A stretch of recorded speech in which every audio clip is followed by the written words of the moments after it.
Hey guys, Tombos21 here with a very special video for you. In this episode, we compare PLO and Texas Hold'em with none other than the legendary Joey Ingram. We've prepared some novel graphics to help you visualize PLO ranges, explore hand rarity charts, and uncover what we can learn by finding the similarity between these games. Stay tuned to enhance your poker skills and discover the underlying theories that connect Hold'em and PLO.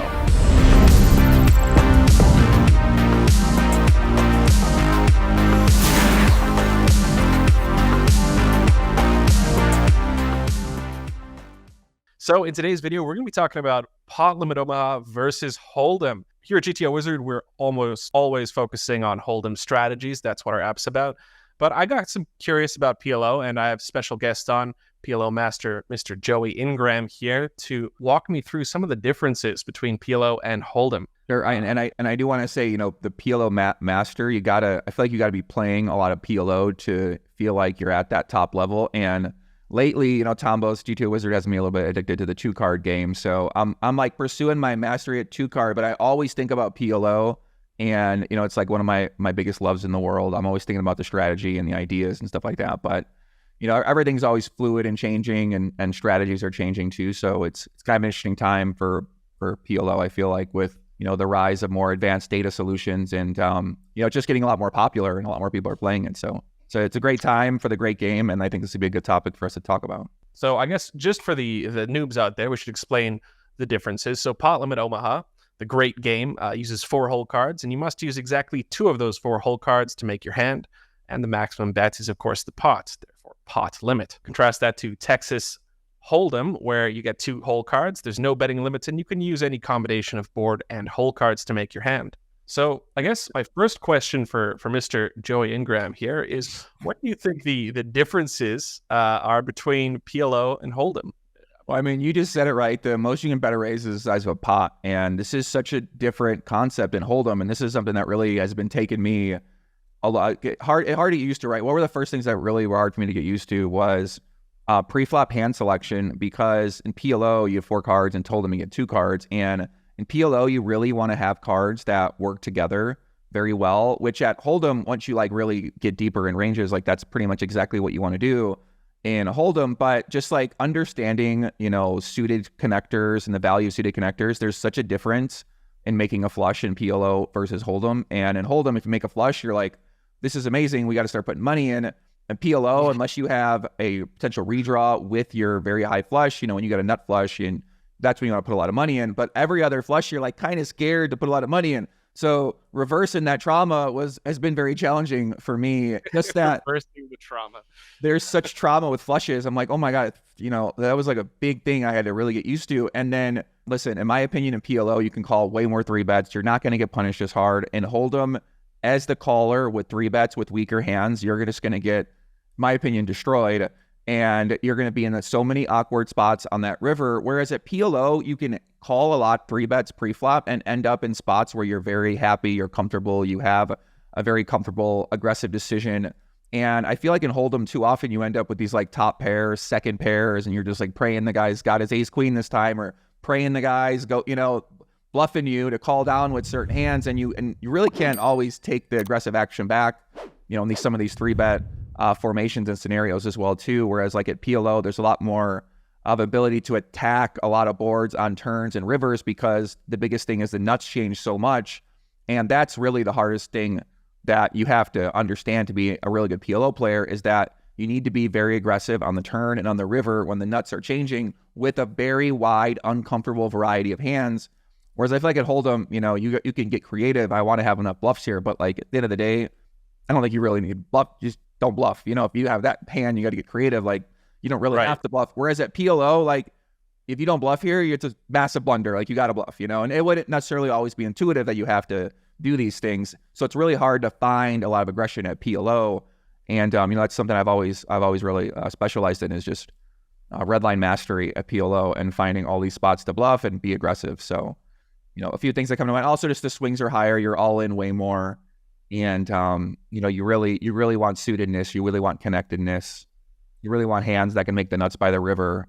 And it's just not many hands like that. So whereas at Hold'em, I feel like it's not quite as relevant in terms of on the river with Hold'em, like I feel like you have third pair, fourth. It's like you don't have to really stress about having the best hand by the river. Whereas at PLO, like you got to be thinking about that pre-flop, and that's going to matter for your flop decision.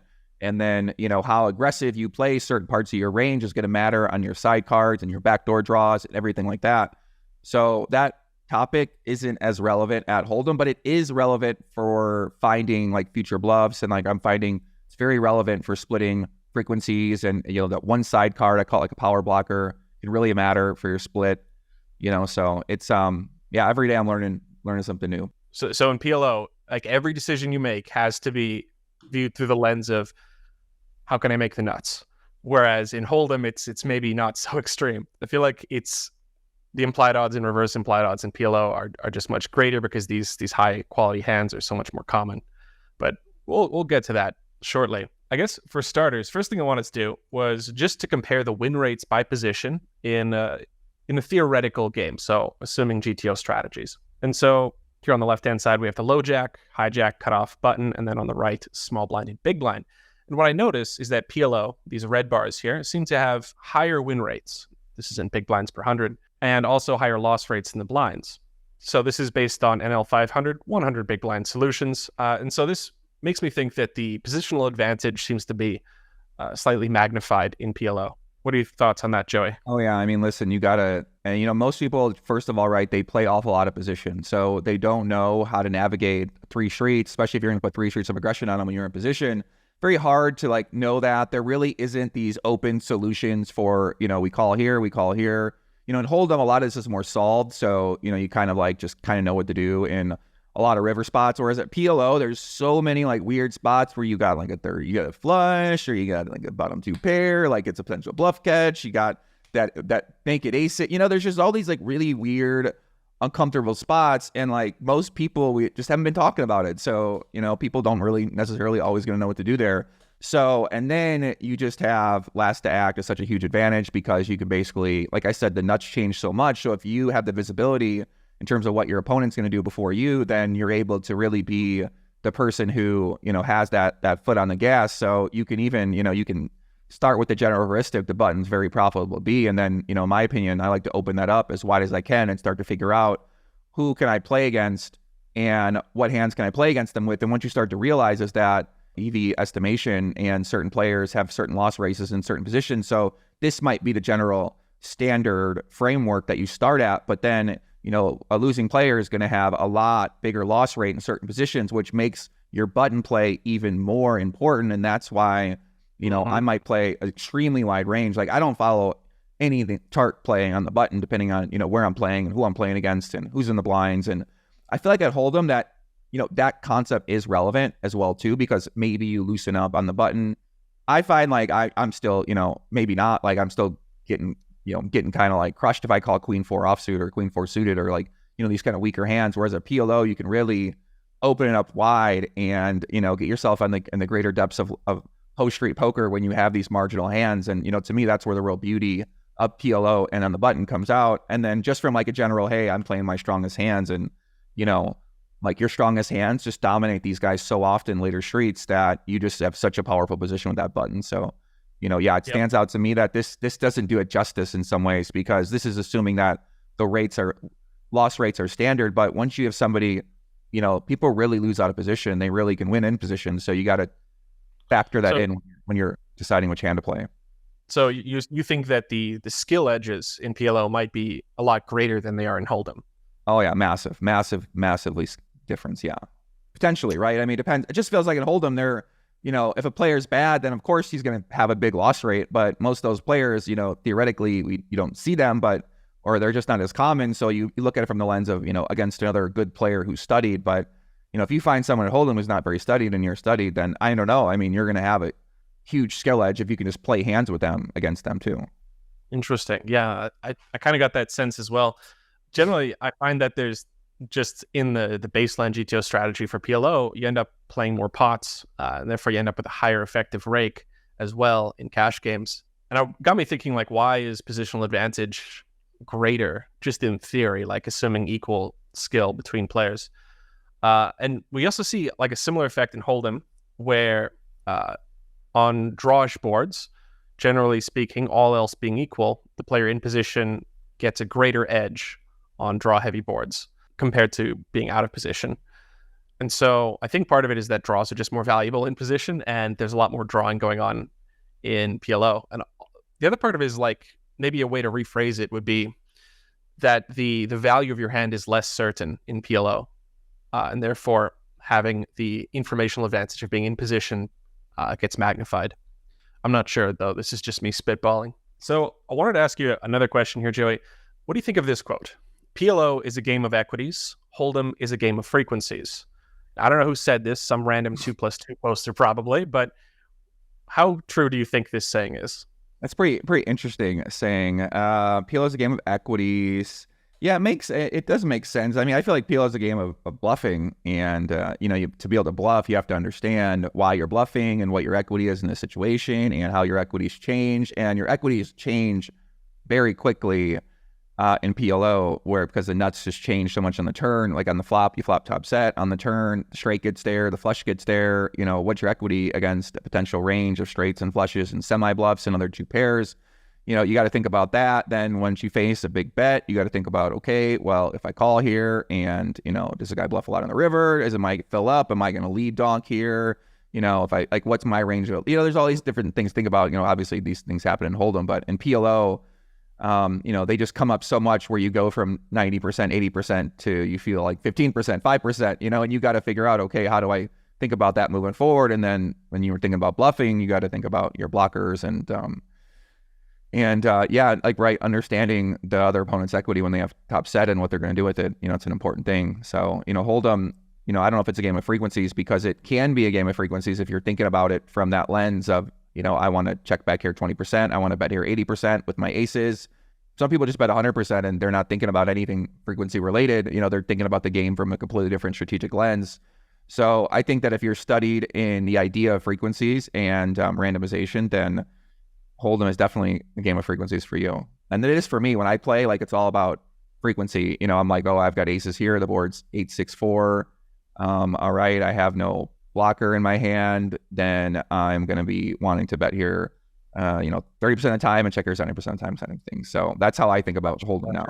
Yeah, I feel like this quote is certainly an oversimplification, but in PLO, I suspect that you're a lot more concerned with the quality of your redraws and such, and like your ability to make the nuts on the future. Whereas in Hold'em, you can often just blast off with air, just based on like, oh, I've this many value bets, therefore I need to be bluffing this percentage of the time, blah, blah, blah. But I'm not sure how much truth that this saying actually has. It did stick with me a little bit, Joey. It stuck with me a little bit. It's interesting. I mean, you always need words and sayings, and they got to connect with people in different ways. Yeah. So, yeah, I mean, like you said about PLO all about, in a perfect world, listen, Tombos, in a perfect world, you do want to have those redraws. We're not playing in a perfect world, so you're often going to be left out on an island without that redraw. Of course, you want to have a redraw. Of course, you want to have that. Of course, you want to have all these great things going with your hand in PLO. But you got to get comfortable in the uncomfortable in PLO if you really want to thrive. Because if you're just nut pedaling, waiting for aces, waiting for nut flush, first of all, it's gonna be boring. And second of all, it's just, once you lose with those hands a lot, you're gonna want to. Fair enough. If you lose with these power hands so often, it's like with thinking Hold'em, when you lose with aces, you're like, oh my god, this is the worst thing of all time. And whole PLO, like, that might happen 5-10 aces in a row, and you're like, what's going on here? So all your aces and the frequency of the equities are just so close together that the clashing, when you have a perceived good hand, you're not that really big of a favorite. Whereas at Hold'em, you can just sit there with your hands in your pants and just wait for the best hands, and oh my god, I got ace king. It's like, come on, guy, like you're not that guy. But a guy plays top 5% of his hands well against bad players. And that's an interesting point, Joey. And speaking of which, I wanted to look at the hand rarity, meaning like how common are different hands just overall. So if we say in PLO you draw 4 cards, you go to the river, what type of hand will you have? In Hold'em, in blue here, we can see that most of the time you end up with either a pair or nothing. Sometimes 2 pair, and then very rarely trips plus. Whereas in PLO, a pair, actually 2 pair, is more common than 1 pair. And that's way more common than having nothing. Like having a high card in PLO is very uncommon, right? So it got me thinking, like, if this is the case, well, it makes sense, obviously, that you get more cards, you get better hands, right? But you need to adjust your value thresholds when you're going from Hold'em to PLO, as well as going from PLO to Hold'em. So obviously, you need to be comfortable with the fact that you're going to make more strong hands in PLO. And also in Hold'em, you have to start giving more value to these rarer hands, because in general, the rarer a hand, the more value it has. Now, obviously, it depends on the texture and such. Like, if it's a monotone flop, a flush is going to be way more common than this thing tells you. But anyway, thoughts on hand rarity there, Joey? Yeah, like I said, this was really hard. It still is hard for me to get used to because I'm so used to like the flushes and the straights and like the full houses. They are so common. So like I'm always like really on the lookout to try to make those hands, and I'm really, aiming for full houses. I'm aiming for flush. Like you're sort of like aiming for a few hands on PLO. Whereas at Hold'em, like you said, it's kind of like weird because in some spots, like it doesn't even matter what you have at all. It's just you can bluff here all the time. It's like, or you just call. I don't know. It's like very hard for me to get used to the nothing and the one pair and the third pair principle, right? I came up with this idea of third pair principle, fourth pair principle. There's like certain principles with pairs and Hold'em. I'm starting to learn that you got to bluff that. I would just never think about, okay, I got to bluff this hand because, I don't have any blockers necessarily, but like you have to start bluffing certain hands in your range to have enough bluffs. Whereas like at PLO, that concept, I don't know, it's more about like a different way, I guess, think about it. And then like you said, like here with the two pair, you have two pair so much in PLO, but then you got to realize like two pair kind of sucks, and it's actually not that good of a hand by the river oftentimes. So not all two pairs created equal, and two pairs is a very tricky hand to play. So, that's something. Whereas at Hold'em, when you have two pair, you're raising sunshine, right? You got bottom two, you got top and bottom German two pair. You're always like, oh my God. Whereas the value of two pair in PLO, you got to really pump the brakes on it unless you got to the river. And then, even then you're still vulnerable against some slow played sets, bottom sets and stuff like that. Whereas at Hold'em, you just don't really see a lot of those kind of like encounters. And, it just changes a bit, right? How exactly what do you do with information? It's kind of something we're all still figuring out, I guess. Two pair is the new one pair. Yeah. Listen, in Hold'em, it really, in PLO, it really is like it can be, unless depending on what you have to go with it, it kind of be like one. It can be like one pair. You can kind of play it that way. I also wanted to kind of dive into like the value of certain hands, or how often different hands would make different things. And so here we have like kind of a standard looking range chart, and then I can choose like, okay, what are the chances that you'll make, for example, exactly a straight with all of these different hands? And we can see that like you're going to make a straight a decent chunk of the time, like a suited connector. 15.7% of the time you end up with the straights in PLO. So here's a kind of a weird theoretical question for you, Joey. Why do you think it is that ace 10 and then two random side cards is more likely to make a straight than ace king? That's pretty interesting. I'm not sure. Why is that? Yeah, so it doesn't make a lot of sense because you wouldn't normally use an ace and a 10 to make your straight. But we can see like all of the 10x hands are slightly more likely, and it's actually a similar effect with the 5x hands, slightly more likely to make straights than the other hands. And the reason for this is a 10 is just more likely to connect with your other two random side cards than a king. As simple as that, right? And so it's kind of a weird way to think about it. But if you have a 10, like you could have ace 10, 9, 8, ace 10, jack 9. Whereas if you have ace king, then your side cards, if you want them to be connected, have to be like ace king, queen jack. So there's fewer ways to make a straight when you have ace king than there is to have ace 10. To Hold'em, you actually end up with the same effect, but for a different reason. Because in Hold'em, you can just use the 10 on its own, right? So you can just, for example, not use your ace. So if you have ace 10 here, more likely to make a straight than ace king because you can make one card straights. So I made these charts for like all the different hands you could have. Let's see, how about at least a full house? Obviously, pocket pair is way more likely to make a full house. What about at least a flush? And so double suited hands compared to, let's say, actually, here's a question for you, Joey.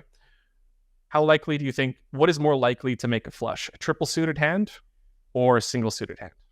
A triple suited hand or a single suited hand? Single suited meaning we have just one, like 4 or 5 suited, with two random side cards and not a flush. And then triple suited means we have three of the same, three of the same suit. Yeah, I would say the single suited is going to be way more likely just because you have a reverse blocker to one of the flushes. Yeah, it is. You're right. Single suited is more likely than triple suited because you don't block your own flush, right? Mm-hmm.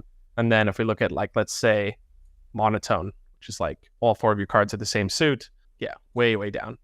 So yeah, anyway, I got like deep into the weeds, like looking at the different frequencies that you'll make different hands. And Yeah, with the three flush thing, I mean, it's very interesting. I intuitively, as a PLO player, you just, you automatically know you want to have, if you have three in your hand, it's just going to be harder to make the flush. But obviously it can still be intoxicating to some people because they see three in their hand and they think, oh, well, like, they got the same possibility with, making the flush. But it does become just a little bit worse. Like you can say it's a small percentage, but it can be a big difference. I feel like it's the hold'em mentality. Like, if a hold'em player looks down and gets like, quad queens, the first instinct you feel is excitement. Like, yeah, I got four of a kind. And then as a PLO player, you look down at that, you're like, oh wait, I don't have quad queens. I have two queens, and then I block my own outs. So, like, poker is such a game of excitement. When you see your hole cards, it's like a first time to get excited. And when I first would look at a hold'em hand before, I'd see an ace and I'd get excited, like, oh, we got an ace. Ace is so great.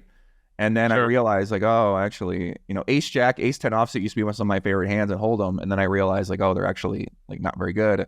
And the suited hands are so much more better and powerful. So it's hard to get adjusted. It really can take a long time. Most hold'em players look at PLO hands. I always do like coaching with them, and their brain's broken. They're like, oh my God, what is this? This is a good hand.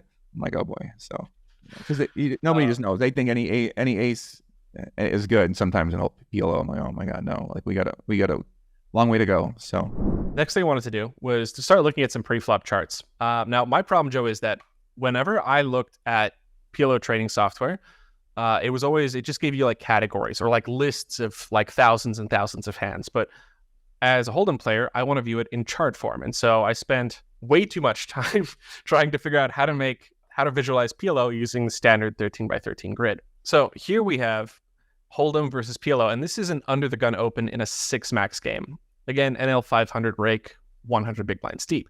What's interesting is that they both open about 17% of the time. But we can see that the range of hands is very different. Now, in order to visualize 4 cards on a square, I had to make some assumptions. So what I've done is I've made the right side S double suited and O offsuit, meaning just not double suited, anything but double suited. And then pairs are just anything. Whereas in hold'em, it's just suited and offsuit.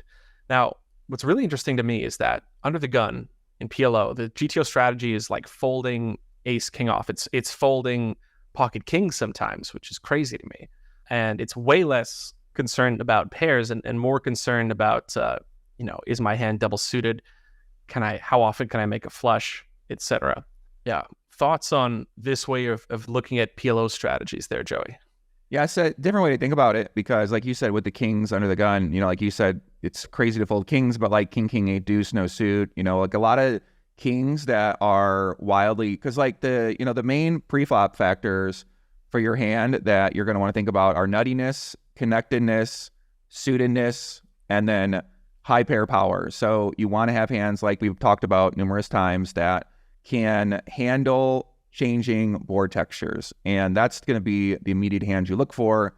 Hands that can handle changing board texture, that can turn a straight into a flush draw, that can turn a flush into a set, into a full house. Like you want to be very visualizing ahead. You want to be looking at the river. And when you're under the gun, you're going to be out of position. So that's why it's going to take some of your worst combos that, maybe can't always get there, which are typically going to be the less connected kind of hands. And, but yeah, I mean, when you look at this chart, it is pretty interesting because you kind of see, most of these double suited ace hands, like, I don't know, I'm usually like opening most of my, even ace deuce, typically your ace deuce, they really hate the deuce in PLO. The solvers hate deuces. I mean, they just we can see that find that card absolutely a disgusting card for that. But I think it's a pretty interesting way to think about it.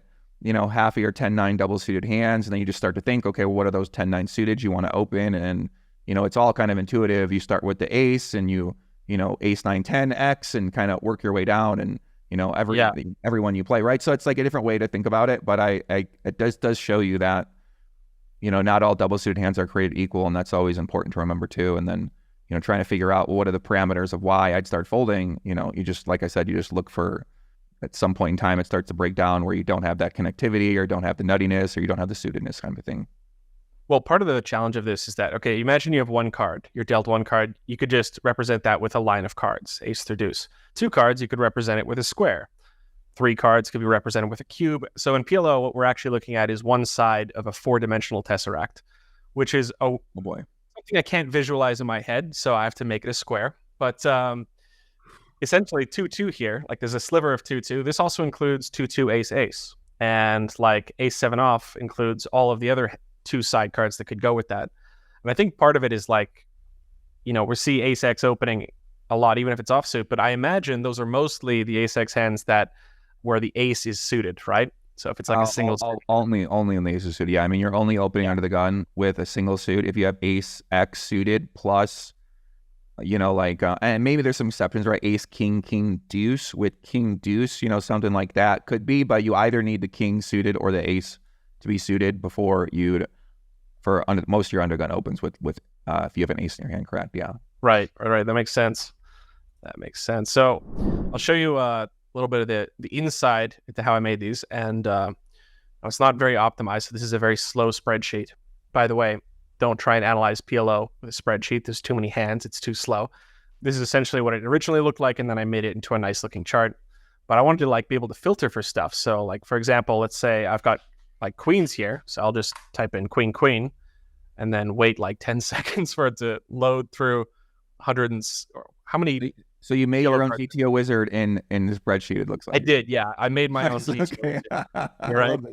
I wanted I just way to think about it, but I like it. Sometimes you got to do the research first. Yeah, we'll wait for that to load. We can see over here, I'm also breaking it down by the different types of suitedness you can get. And so double suited under the gun, you're opening like half the time. Whereas if a monotone hand under the gun, you're just not opening that almost ever, right? What's your takeaway? What's your takeaway here, right? Okay, so here what I've done is I've filtered the side card. So this is any hand that involves queen. So almost any good pair with a queen is going to be opening. And then it looks like about queen with any like 10 jack, king or ace double suited is going to be good enough to open under the gun. Queen with almost any ace-x hand is going to be good enough to open. And then the rest of the time it's got to be like, okay, it's got to be pretty connected by the looks of it. And so I went through and I filtered for stuff like this to try and get a better sense of like, what are we going to be opening? So maybe I'll do like ace-5 next. Obviously, if it's double suited, you want that suited ace. We can see exactly which hands are opening more often. So yeah, different ways to kind of visualize what's going on. So here we can see ace-5, like with a 5-5 is always going to fold because then you have ace-5-5-5, etc. But anyway, we're getting a little too deep in the weeds here, Joey. I love this chart. I love this sliding chart. This is pretty nice. Essentially, here's the backstory a little bit, right? I was looking through like all the different ways that people have built to visualize PLO, and I was thoroughly disappointed with what the current market has. And I'm like, there must be a better way. I'm a Hold'em player. I want to view stuff as a chart. Give me my chart. And so it didn't exist, so I had to make it, obviously. Yeah, makes sense. Yeah, I mean, we only have a few limited resources in our great game, a pot limit Omaha community right now, and I've used all these growing up and taken the courses and everything like that. So I think there's a lot. PLO training is really at still infant stages, and who knows what's going to happen with that? Maybe the Wizard will dive into that one day too. Maybe one day. I did the same thing for a button comparison. You can see that. I never actually even looked at the PLO. I know there's some charts out there for PLO on some of the different sites. I've never actually really studied PLO charts. I've just played millions of hands where I kind of just learn how preflop works, and then you have some trainers you can do where you can go through and you can see, okay, well, how right or wrong am I? But I never really played off a chart before.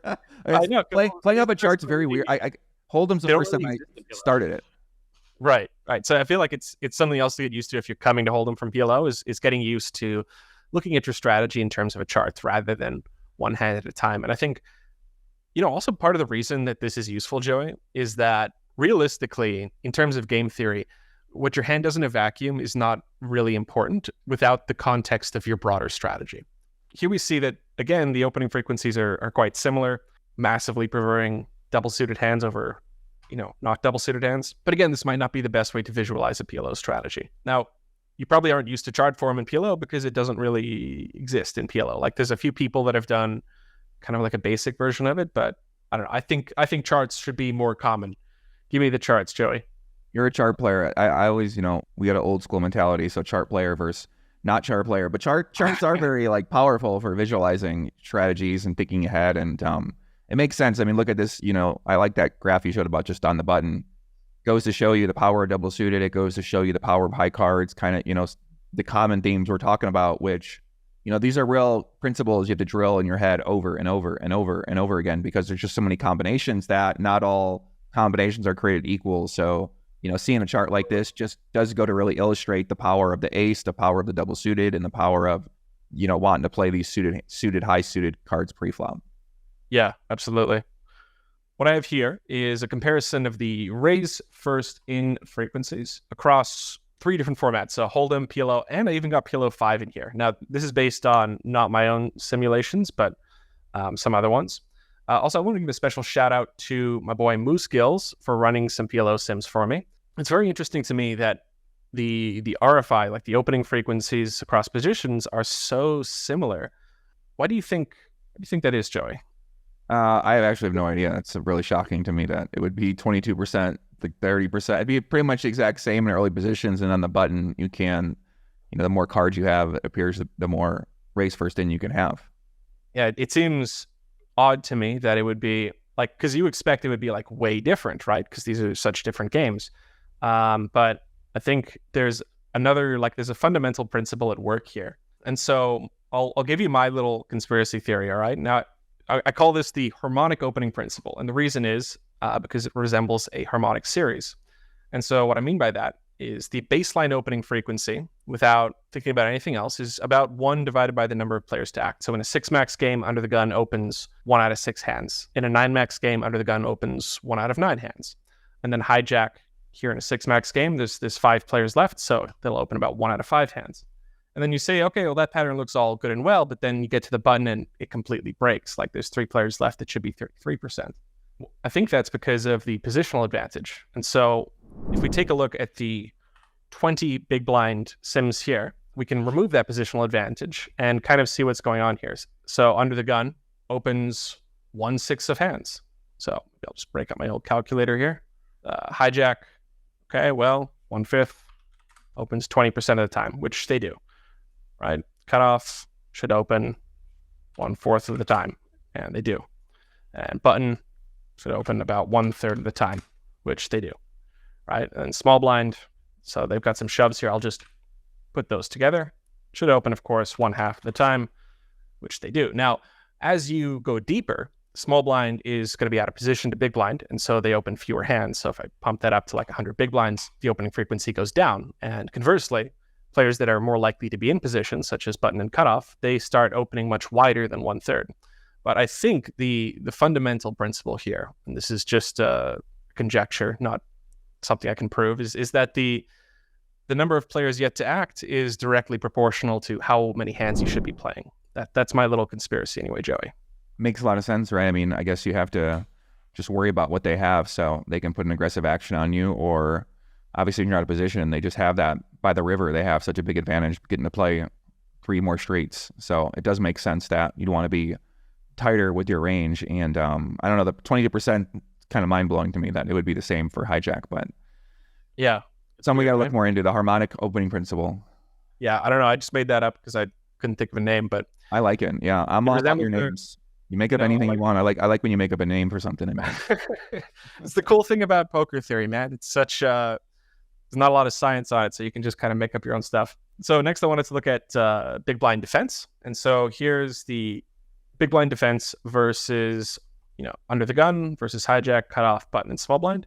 The left bars are Hold'em and the right bars are PLO. And so I guess, just to clarify, this is against a 3x opening size in Hold'em and against a, 3.5x in PLO. So what's interesting here, you get to defend quite a bit more in PLO, but you don't raise as often. So we can see like 5.6% versus 4.4 versus Under the Gun. And then let's say small blind opens, you get to raise maybe 18% of hands in Hold'em, only about 11 in PLO. So why do you think it is that PLO features, more defending and less raising?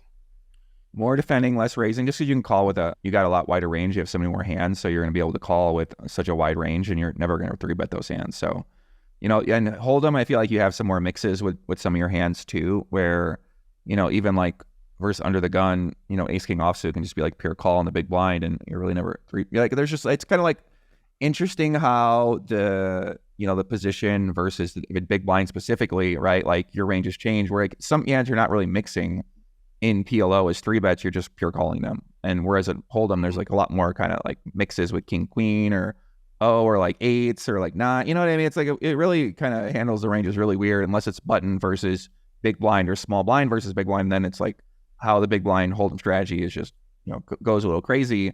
Even in PLO, I feel like, versus the button, you're still kind of like playing a general, not really mixing a lot of hands. Maybe you are mixing some hands, maybe you are mixing other hands, depending on how you're thinking about it. Whereas, that principle is just a little bit different, I feel like, with Hold'em too. So yeah, no, I hear you. And I guess it kind of goes back to that old quote that we heard, where it's like PLO is a game of equities, and Hold'em is a game of frequencies. If you look at any sort of standard defend in Hold'em, you end up with a lot of mixing. Whereas in PLO, there are so many more combinations of hands that you can take a lot more pure strategies. This is very hard to get used to, by the way. This is very hard to get used to. Blowing your mind a little bit, Joey?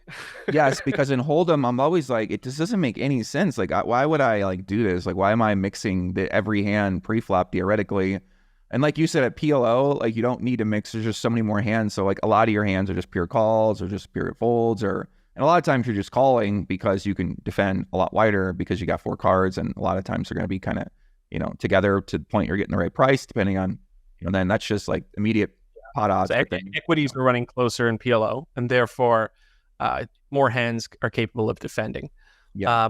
And furthermore, the thing about like, I know it looks like a lot of hands are mixing in this chart, but if you actually break it down like combination by combination, most of the time in PLO you'll end up with like, this hand is pure calling, this hand is pure raising, this hand's pure folding. So you end up with a lot more pure strategies in PLO just in general. And I think that's because the urgency or the necessity to mix from a solver's point of view comes from the fact that if it didn't mix, it creates a lot of blocker weaknesses that the opponent could exploit. Now, whether a human could do that is another question. But for example, let's say your 3-betting range doesn't contain enough of one card or too much of another card.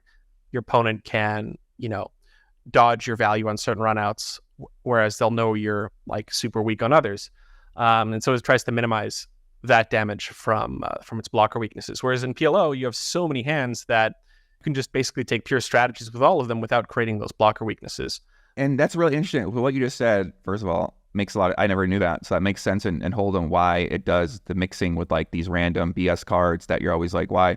Like, I don't want to do that with King 3 right now. I sometimes I just don't want to do that with King 3. I'm not willing to take it there.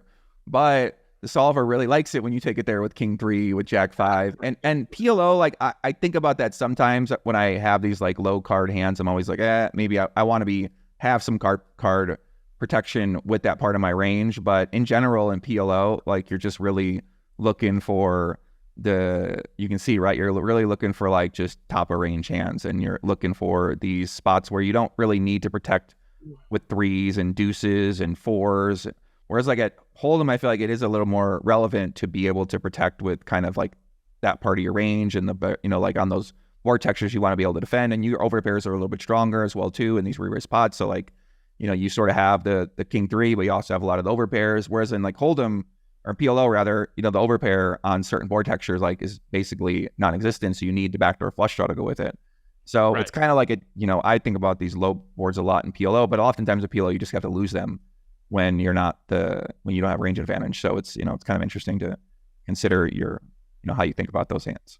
Well said. Yeah, in Hold'em you can almost figure out the strategy a lot of the time, but there's like there's only so many cards in Hold'em. I think, what is it, 1,326 combinations of cards in Hold'em, whereas in PLO it's in the range of 260,000 something different combinations of whole cards you could have.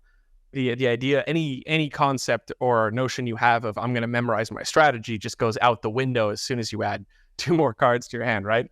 So I guess a lot of it comes down to, for me anyway, if I'm wanting to learn PLO, I try and simplify it out a bit, try and make it make a bit more sense, and that's where the idea to make these charts came in. one more topic I wanted to cover with you, Joey. That is the ACR Reshuffle. Have you heard of this one here? Yeah, I've heard of the reshuffle. Basically, when someone folds, it puts the card back into the deck, which I haven't actually played that format before, so I don't know the specifics, but I'm interested to hear what you think about it. Yeah, it's a relatively new thing. And so ACR, I believe they actually had reached out to Wizard about it. I don't know the specifics, but yeah, basically the idea is that as soon as you fold, your hand is shuffled back into the deck. That means like Under the Gun will fold, and then Hijack will get their whole cards, etc. And so this has some interesting properties. Like, okay, so for one thing, the main idea behind this is to prevent collusion, prevent card sharing between two colluding players. And so one of the other effects is that it prevents bunching. So the bunching effect is an interesting idea. And the idea is that when you get a bunch of folds in a row, what ends up happening is players fold low cards more often than they fold high cards. And so you expect the remaining players and the deck to then have more high cards remaining. So we can actually visualize what that looks like. So this is a blog I wrote a long time ago for HRC. And here, I want you to imagine, Joey, that we're playing a 9-max game and everyone folds, and it folds to you in the small blind. And you just open any two cards, right? So you open any two cards in the small blind after it's folded to you. Now, if you say, okay, well, how often are you opening some hand relative to others?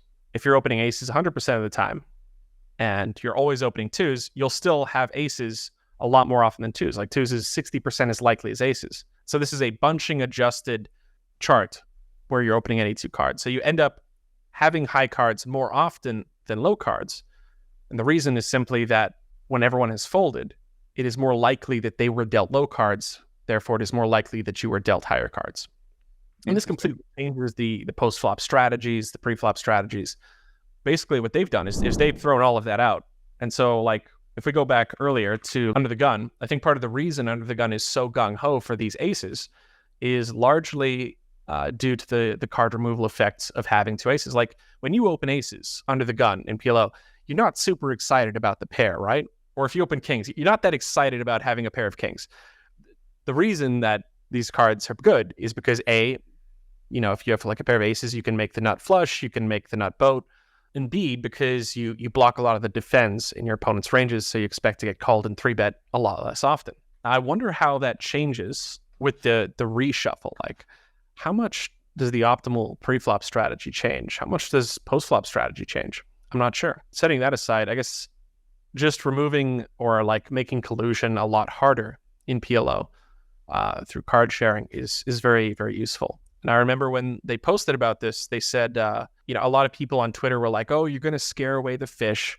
You know, don't do this. But I don't know. I guess like the threat of collusion is to me a lot scarier, you know, as a PLO fish than the threat of other stuff, you know? Well, especially with online poker these days, I mean, it makes sense to have, you know, try something different, especially if you're noticing a issue with collusion, which it is easy to collude. And, you know, obviously this has been a very common strategy people have used in poker for 100 years is to work together and share cards with each other. And in PLO, when you have 8 cards instead of 4 cards, it's very powerful because if you have blockers, as we talked about earlier, are super important. So if I know that you have the nut flush blocker and you folded it, or you had 2 kings or you had 2 queens, then theoretically now you have 6 cards and you can potentially pull out some more bluffs. And it is very powerful to be able to do that if you are doing that. So I think it makes sense to try to come up with some ideas and solutions and try it out and see in terms of how it's going to change the strategies pre-flop. I mean, very fascinating to think about, and I've never thought about it before and I've really played with the cards before, so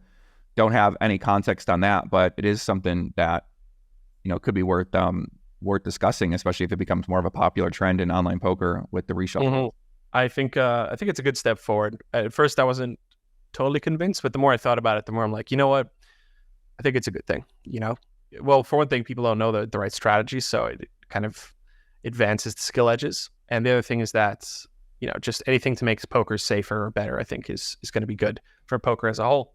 I guess the last thing is a lot of people will be asking, like, you know, is this GTO Wizard going to be doing PLO now that you made a PLO video? And I was putting this off for a while, but on our roadmap, PLO is on our long-term future, but it's not coming in the near future. In the near future, we're going to be focusing on stuff like multi-way pre-flop, ICM, post-flop ICM, etc.